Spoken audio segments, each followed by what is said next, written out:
अरे मन करे बादिन की यादे, अरे याद ना यम तो घेरेंगे।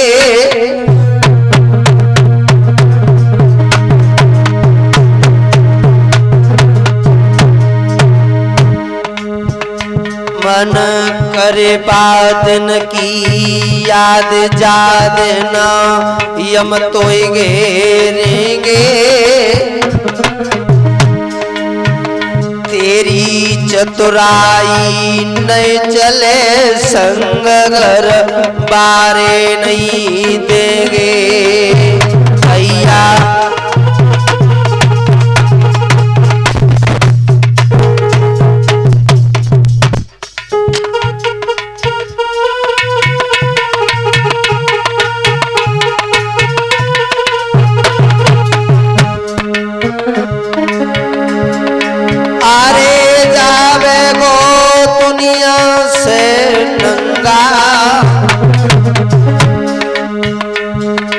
अरे जावे गो दुनिया से नंगा, अरे बादन तेरे संग न जाएंगे लकड़ी और कंडा।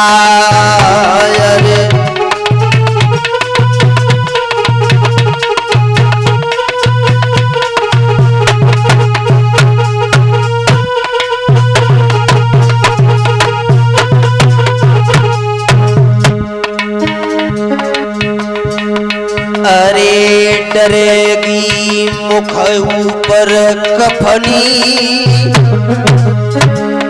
अरे डरेगी मुख ऊपर कफनी। तासो संतन के संग बैठी बुझाएल चिंता की अग्नि दादा।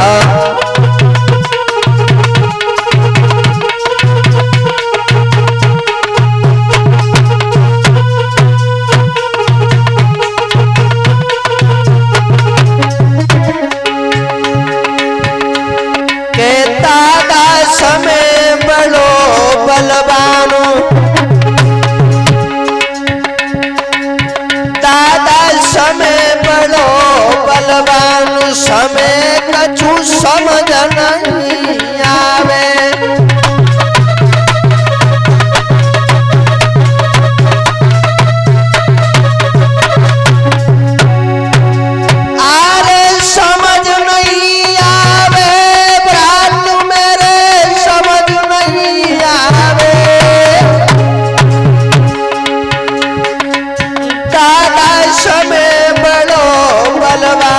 समय से पेश नहीं जावे,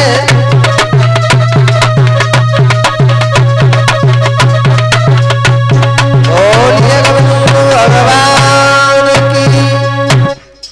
श्री सुखदेव जी समझाते महाराज, जब जीव इस संसार से जाता है तो कुछ साथ नहीं लेकर के जाता है, सिर्फ छोड़ जाता है तो अच्छाई और बुराई छोड़ करके जाता है। सिकंदर बहुत बड़ा धनवान था महाराज, बहुत बड़ा पैसे वाला था। जब कहीं जाता था ना तो खजानों की चाबियां उसके साथ ऊंट पर लद करके जाती थी। और जब इस संसार को छोड़ करके गया तो उसने दोनों हाथ टिकटी से बाहर निकाल दिए। लो संसार वालों देख लो, मैं जिस संसार को छोड़ करके जा रहा हूं तो कुछ नहीं लेके जा रहा हूं। महाराज ये बड़ा कीमती शरीर है, ये जीवन तो निकल जाएगा महाराज, थोड़ा बहुत है वो भी ऐसे ही चला जाएगा, लेकिन कुछ तो ऐसा करके जाओ जो अगला जन्म सुधर जाए। क्योंकि इस मनुष्य की जन्म के लिए देवता भी तरसते हैं, कहते हैं कि प्रभु एक बार हमें भी मानव की योनि में भेज दो। लेकिन देखो बारे मानव के चोला हो। पहले आपने देखा होगा महाराज कि अपने यहाँ पर गिद्ध रहते थे, आजकल कहूँ है सब कुछ चले गए छोड़ करके। क्यों? क्योंकि यह मनुष्य स्वयं गिद्ध बन गया है। जो पशुओं का भोजन है ना महाराज, वो स्वयं इंसान कर रहा है। ना इंसान पे अंडा बचे, मीट मदरा जो भी आ जाए सब हजम है। लेकिन महाराज बदले कभी बदले नहीं जाते हैं। अरे आज तुम किसी दूसरे को खा रहे हो, कल तुम्हारा भी खाने वाला तैयार खड़ा है। क्योंकि बदले महाराज प्रभु श्री राम ने भी दिए थे, भगवान कन्हैया ने भी दिए थे। तो हमारी तुम्हारी औकात क्या है महाराज? बदले सभी को देने पड़ेंगे। बोलिए गोविंद भगवान की। इसलिए महाराज बदले कभी बदले नहीं जाते हैं। मैं तो यही कहूंगा कि ये समय बड़े भाग्य से मिलता है। ये भगवान की कथाएं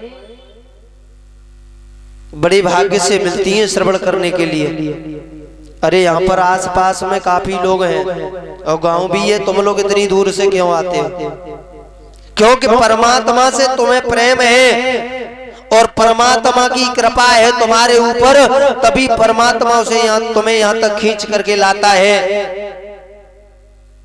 लेकिन महाराज मैंने देखा है बड़े बड़े पैसे वाले, ये भागवत तो बहुत बड़ी चीज है, बड़े पैसे वाले पड़े, वो अपने घर पर 1 घंटे का हवन भी नहीं करवा सकते।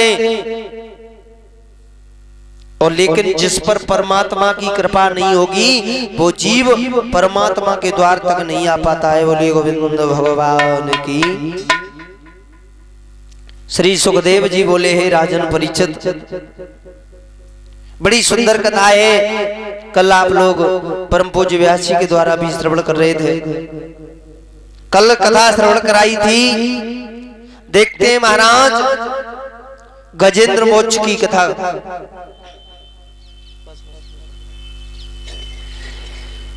गजेंद्र मोक्ष की कथा, क्योंकि भगवान भक्त के बस में हुआ करते हैं। और कहा भी है भगवान ने कि भक्तन ने मोकू नाना भांति नचायो। भक्तों को भगवान ने जहां बुलाया है भगवान उसी रूप में गए हैं। एक गजेंद्र त्रिकूट नाम के पर्वत पर रहता था अपनी हथनियों के साथ में। और जब रहता था महाराज, रहते रहते काफी समय हो गया। एक दिन उस गजेंद्र ने अपनी पत्नी से कहा, बच्चों से कहा कि चलो यहाँ पे रहते हुए काफी समय हो गया है, चलो आगे कहीं पर जंगल में भ्रमण करने के लिए चलते हैं।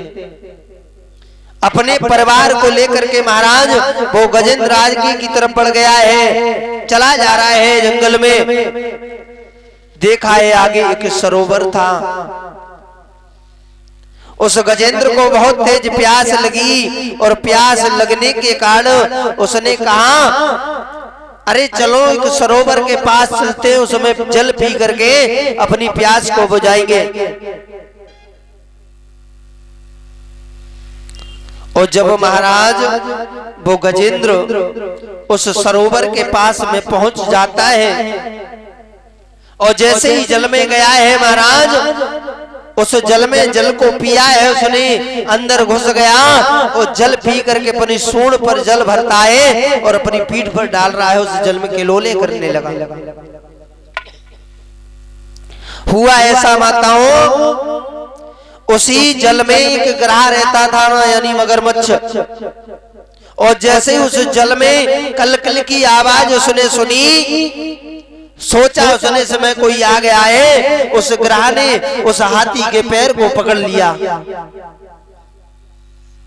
और जैसे ही पकड़ा तो वो गजेंद्र ताकत लगा रहा है बाहर निकलने के लिए, लेकिन वो ग्रह अंदर को खींचता हुआ ले जा रहा है। पूरी ताकत लगाई लेकिन महाराज वो गजेंद्र बाहर नहीं निकल पाया।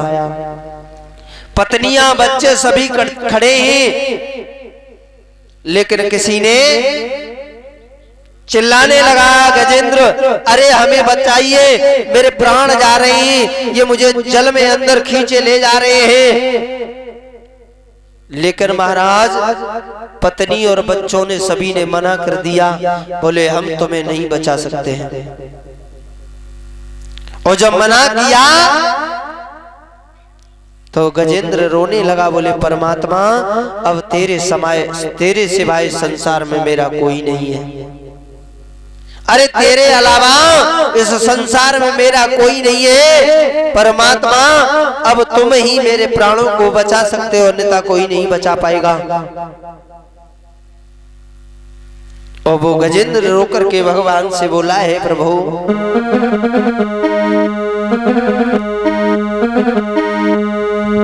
अरे दीन बंधु भगवान,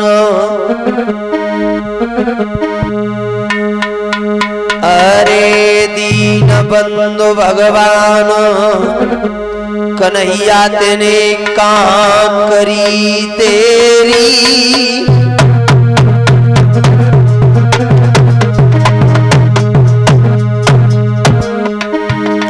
अरे दीन बंधु भगवान, कन्हैया तेने काम करी तेरी, दुख हरो द्वारका नाथ यहाँ पे जाए रे प्राण मेरी, दुख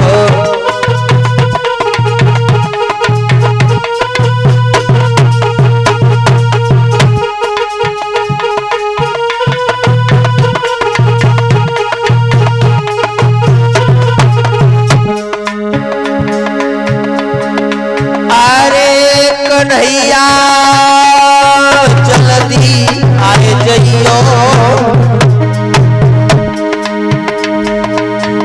जा जल में जाए रे प्राण कन्हैया, प्राण बचाए जइयो मेरे।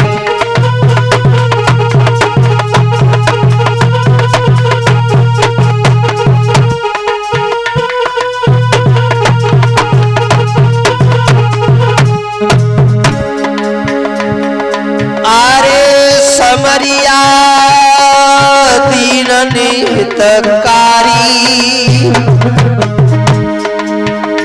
कोई नहीं दिखे संसार सनैया, कहाँ करी देरी तेने।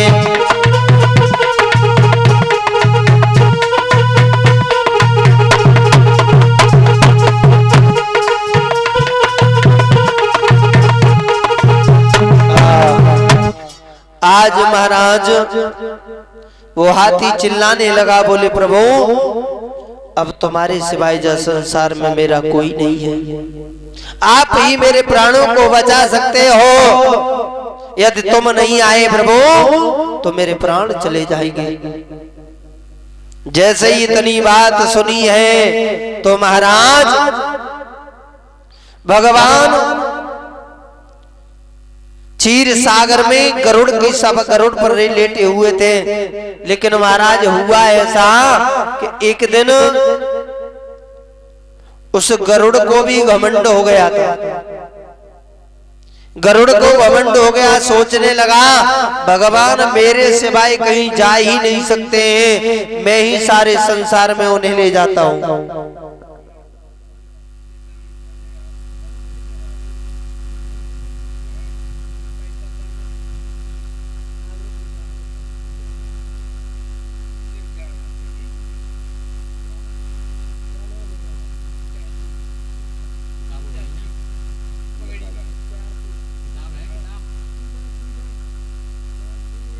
और ये 1101 रुपए मुख्तार सिंह ग्राम पूठन से हमारे चाचा जी हैं, ये भगवान के चरणों में 1100 रुपए अर्पित कर रहे हैं। भगवान से यही कामना करूंगा, हे दीनों के दयाला, हे कृपाला, इस खजाने से जो ये धन आया है और ये हमें स्वाफी देकर के सम्मानित कर रहे हैं, मैं तो भगवान से यही कामना करूंगा, आशीर्वाद तो नहीं दे सकता हूँ लेकिन आशीर्वाद की कामना करूंगा कि प्रभु ऐसे पिता तुल्य बुजुर्गों का, माताओं का मेरे ऊपर आशीर्वाद बना रहे, जो तुम्हारे सामने टूटी फूटी वाणी से कुछ कहता रहूं, बस यही चाहिए। बोलिए गोविंद भगवान की।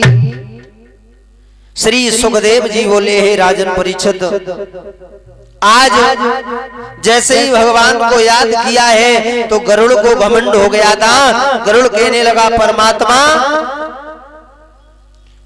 गरुड़ कहने लगा, भाई मन में सोचने लगा कि भगवान मेरे सिवाय कहीं जा ही नहीं सकते, जहां पर भी जाते हैं तो भगवान को मैं अपनी पीठ पर बिठा करके ले जाता हूं। तो भगवान घमंड का भक्षण करते हैं। तन की जाने मन की जाने, जाने चित की चोरी, और बहा प्रभु से का छुपी जग के हाथ में जग की डोरी। परमात्मा ही के कड़ की व्यापक है, सब कुछ जानने वाले हैं। और जैसे ही इतनी बात सुनी है तो भगवान ने कहा, वाह गरुड़, तुम्हें भी घमंड हो गया। भगवान ने कहा तो भगवान ने अपनी छंगुल अंगुली को गरुड़ के ऊपर रख दिया। कहा, गरुड़ अब चलिए मुझे लेकर के। गरुड़ ने कहा, प्रभु आप बैठ तो जाइए। अरे कि आज मैं नहीं बैठूंगा, मेरी अंगुली बैठ करके जाएगी। महाराज उस गरुड़ ने पूरी ताकत लगा ली लेकिन जमीन से तनिक नहीं उठ पाया। गरुड़ सोचने लगा कि भगवान को पता चल गया कि हमें घमंड हो गया है मेरे अंदर। गरुड़ ने हाथ जोड़ करके प्रार्थना की, प्रभु मेरे मन में पाप